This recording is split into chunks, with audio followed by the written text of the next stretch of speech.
चौकशीला SIT समिती म्हणावी का महबूब समिती म्हणावं हे त्यांनी सुचवावं.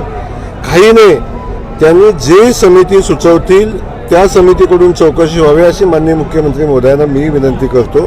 त्यांचं समाधान होईल, त्यांना पाहिजे तो अधिकारी चौकशीला द्या आणि त्यातून चौकशी होऊ द्या, सत्य बाहेर येऊ द्या. सत्य जे काय आहे जेव्हा खरंच बाहेर मांडेल तेव्हा परिस्थिती तुमच्या लक्षात येईल. आज कुठल्याही भगिनीवर कुठलं काय बोलावं असं माझं व्यक्तिगत मत नाही, परंतु वास्तव जे आहे ते काय आहे हे कधीतरी आपण समजून घेतलं पाहिजे. ते वास्तव फार वेगळं आहे.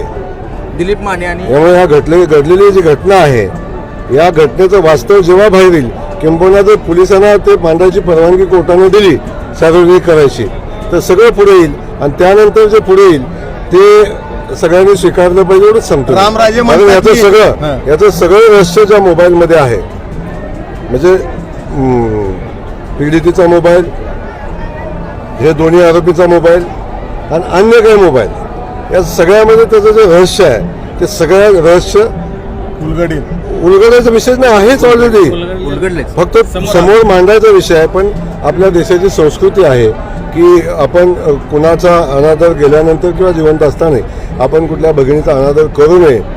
आपल्या देशाची संस्कृती आहे, त्या संस्कृतीचं अनुपालन आपण पोलीस खातेही करते आणि आम्ही करतोय. त्यामुळं माझं एवढंच म्हणणं आहे की ती वेळ येऊ देऊ नका आणि या संपदा ताईच्या आडून राजकीय पोळा भाजण्याचं काम आपण करू नका.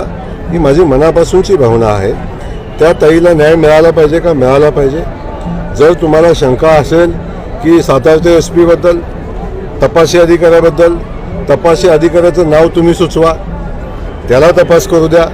त्याचा तपासाचा रिपोर्ट आला तरी मान्य करणार आहे का याचंही एकदा तुम्ही स्पष्टीकरण द्या. नाहीतर उगाचच कुठलाही विषय कुठेही जोडायचा आणि कुठल्याही विषयाला कुठेही जोडून राजकारण करायचं एवढंच काम करायचं काम आता चाललंय. तर मला अधिकच्या विषयी न बोलता मी एवढंच सांगेन की तपास पारदर्शीपणे झाला पाहिजे.